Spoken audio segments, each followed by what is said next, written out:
From the band's perspective, it was a throwaway track that didn't even deserve to be on their forthcoming album. But the late decision to include this song, it saved this band's career. And it catalyzed a classic rock anthem. Spread the word around, because the boys are back in town, next on Professor of Rock. Hey music junkies, Professor of Rock, always here to celebrate the greatest artists and the greatest songs of all time. We interview the great artists of the rock and roll era, and you never know what's in store from day to day, so make sure to subscribe below right now so you never miss out. Look us up on Patreon as well. Whiskey in the Jar is a good old traditional Irish song that came from the southern mountains of Ireland. In '72, Dublin's Thin Lizzy reimagined the beloved ditty and made a rockin' rendition that soared all the way to #1 in Ireland, #6 in the UK, #7 in Germany. The band followed up that success of Whiskey in the Jar with 2 ensuing singles that broke the top 15 in Ireland. But then the band slid on a cold streak with 6 consecutive singles, 6 in a row, from 2 LPs failing to chart in any country, including their homeland. You know, the height of frustration for any creator in any realm is when you're able to string together several creations that succeed in a nice way, and you feel like you've got it figured out, only to falter. And then before you know it, you're sinking in the quicksand of failure and confusion. With 3 years of futility, Thin Lizzy's label at the time, Vertigo Records, gave the band a big ultimatum. The next album had to perform or else. So Thin Lizzy began creating tracks for their make-or-break 6th studio album, titled Jailbreak. The band put together a demo of 15 songs to submit for management to listen to for their input, in which the tracks would be selected for Jailbreak. So the band shortlisted the demo to 10 songs that they were most enthusiastic about, including the blazing title track. Tonight there's gonna be a jailbreak. But one of the 5 songs that the band was ready to discard, that wasn't going to make it on the album, it caught the ear of manager Chris O'Donnell. O'Donnell heard something special about a track that was entitled "The Boys Are Back in Town." Just got back today. Them wild-eyed boys hadn't been away. Although the band made it clear that they really weren't high on this particular song, O'Donnell convinced them to record it for Jailbreak. Imagine that. The original demo of "The Boys Are Back in Town" did not have the powerful twin guitar harmonic riff or those amazing passing chords. Those elements were added in the recording sessions. Even with the bolstered production, the band had no intention of releasing "The Boys Are Back in Town," though, as a single. So Phil Lynott, Thin Lizzy's magnetic frontman, composed the song that he initially named, get this, G.I. Joe is Back, and invented the chord sequence. After playing around with several alternatives, Phil settled on a phrase that he thought worked best: "The boys are back in town." The boys are back in town. Man, great phrase. Phil's inspiration for "The Boys Are Back in Town" came from a few different sources. As we go into the breakdown of this song and give you the particulars, I want to recognize our sponsor, Zenni Eyewear, that helps make this possible. The glasses that I'm wearing right now and I wear every day. If you need some glasses or sunglasses, do it right with Zenni's amazing repertoire of styles. Check it out at zenni.com, where you can design your own.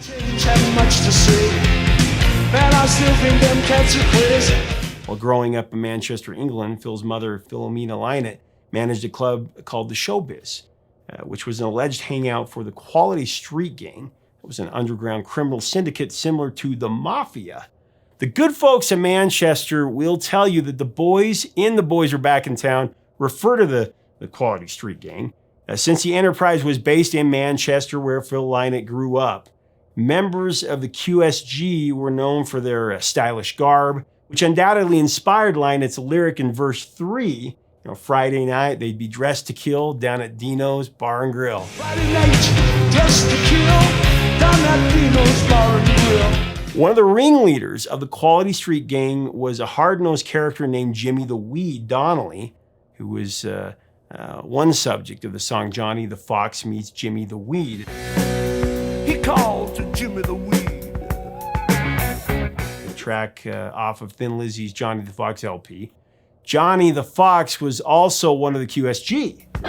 Johnny the Fox! Now, if you believe the folklore in Manchester, then it follows that Johnny mentioned in verse 2 of The Boys Are Back in Town refers to Johnny the Fox. And that time over at Johnny's place, well, this chick got up and she slapped Johnny's face. Man, we just fell about the place. If that chick don't want to know, forget her. Man, we fell about the place.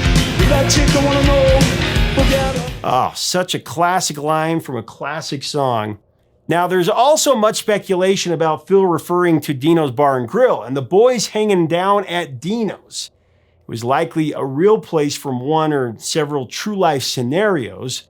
There was a Dino, spelled D-E-N-O, nightclub in Manchester in the 60s that the Quality Street Gang was also reported to frequent. It's also noted that Phil Lynott was a childhood friend of a guy named Dino, who was the owner of the Berger Bar and Grill in Dublin, actually. Thin Lizzy guitarist Scott Gorham revealed that Lynott was a fan of the detective series 77 Sunset Strip, reflecting his fascination for American TV crime dramas. 77 Sunset Strip. 77 Sunset Strip. On the origin of Dino's Bar and Grill, Scott claims that Phil got that name from Dino's Lodge. That was a Hollywood cabaret co-owned by the King of Cool himself, Dean Martin, and was included in the opening credits of each episode of 77 Sunset Strip.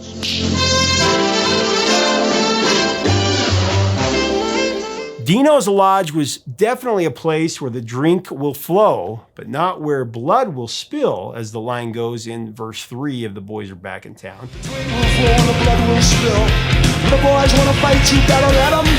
However, blood was regularly spilling with the wild-eyed crowd that partied at Dino's in Manchester. I'm willing to bet that Phil Lynott had that joint in mind when he wrote the song, but name-checking his chum from Dublin in his tune would have been very cool as well.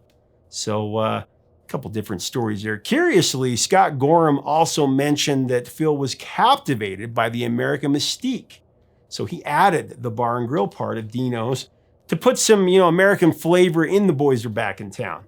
The duo Guitar Assault by Thin Lizzy Axman, Scott Gorham, and Brian Robo Robertson in The Boys Are Back in Town was truly a trailblazing move. You think about it.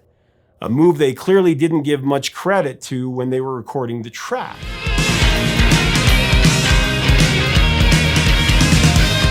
The double guitar riff was an unconventional move, especially in the mid-70s, that gave The Boys Are Back in Town a chest-puffing rock bravado.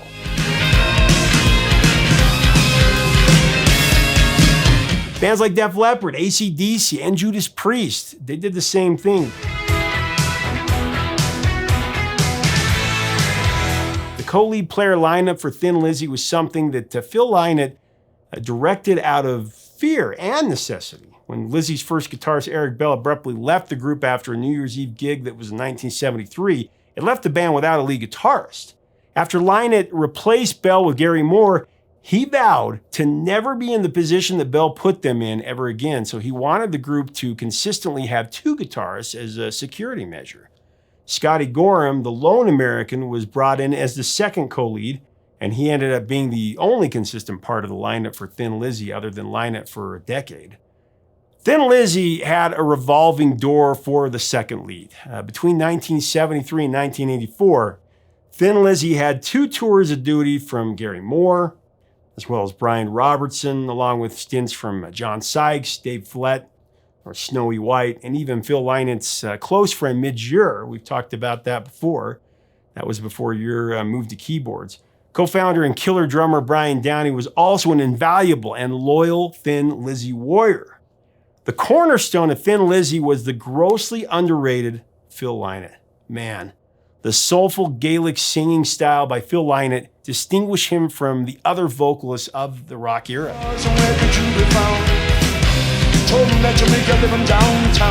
Lynott sang with a distinctive tessitura that was both gritty and ravening. His originality deserves special recognition as well, as does his versatile songwriting. Just an incredible frontman. Phil could write antagonistic tracks like Jailbreak, Chinatown, Chinatown, you better look around. and and also evoke a sweet romantic sentiment with songs that he penned like Still in Love with You,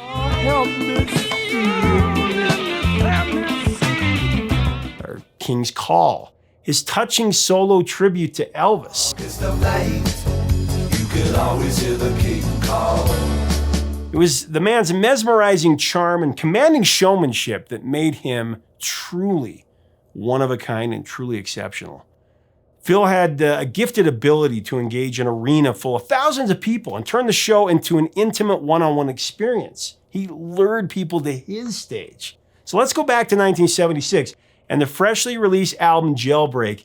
Thin Lizzy was touring America in support of Jailbreak, but ticket sales were light and airplay was even lighter. Before one of the band's US gigs, manager Chris O'Donnell burst into the band's dressing room to deliver some really cool news. "Congratulations, boys," he said. "You have a real hit." Now, the band thought that O'Donnell was referring to the title track Jailbreak because, that was the song that they all thought was money, a guarantee. But it was The Boys Are Back in Town, the song that they nearly declined to record, that was breaking out on American radio because two DJs in Louisville discovered it. And they began playing the song every hour, getting a huge reaction from the listeners. Get your knickers out. Scott Gorham recounted that after hearing the exciting news from their manager, Phil turned to the band and said, I quote, "Well, I guess we had to put the song in the set," end of quote. Word spread about what was happening in Kentucky with The Boys Are Back in Town, and the airplay profile surged from regional to national prominence. I love it.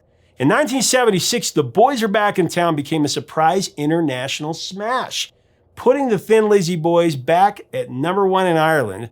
I mean, what a great feeling that must have been for the band. Now, it went to #8 in Canada, went to #8 in the UK, went to #12 on the Billboard Hot 100 in the US, and another example of a song bigger than its chart position, it developed into one of the most played tracks on album rock radio. Seriously, you can't go an hour or two in America without hearing this rock masterpiece on classic rock radio. The boys are back in town. Oh yeah. The New Music Express NME voted The Boys Are Back in Town the single of the year in '76, and many music critics have lauded the song as one of the all-time greatest guitar tracks.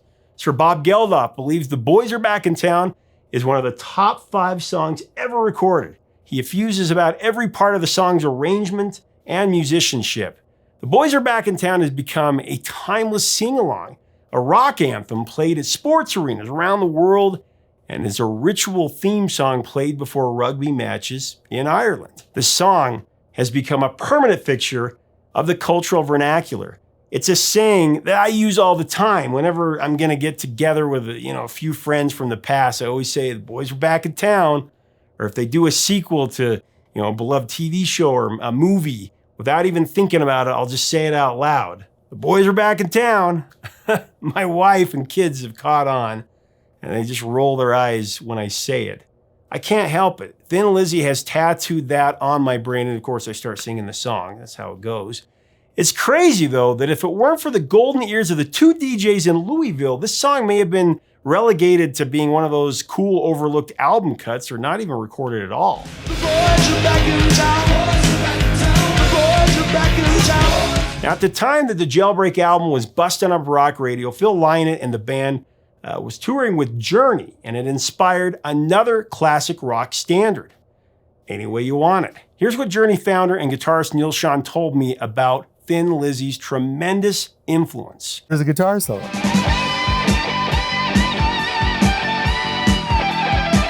But really, we were on a tour with Thin Lizzy at that time. Mm-hmm. And, they were playing, Jailbreak.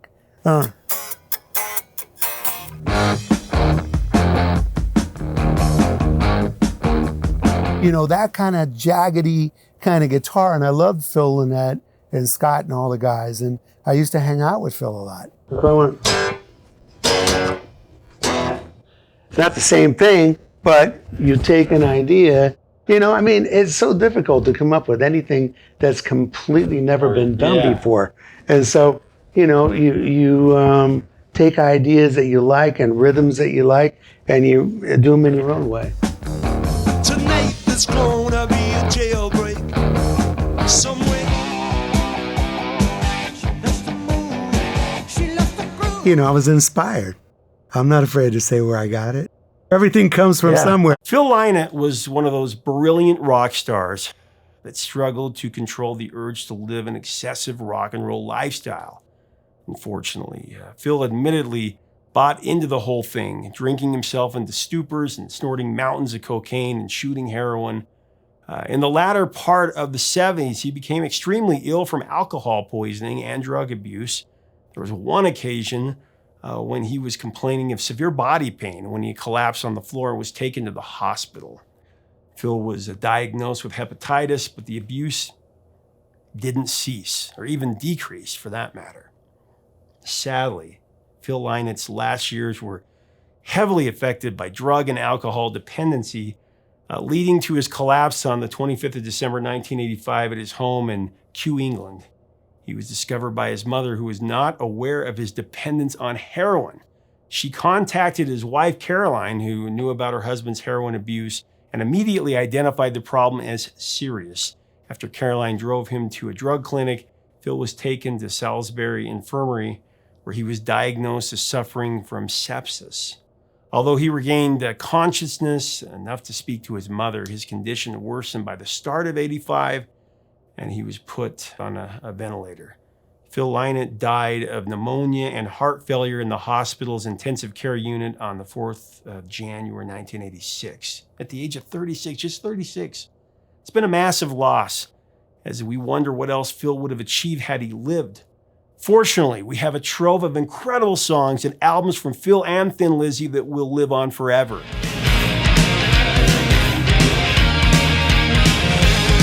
Phil Lynott gifted us with a song that raises us up and turns our souls up to 11. Whenever we hear that also familiar guitar riff, it's that rock and roll force of joyful exhilaration that even in an ever-changing world, one thing that we can always count on, the boys are back in town.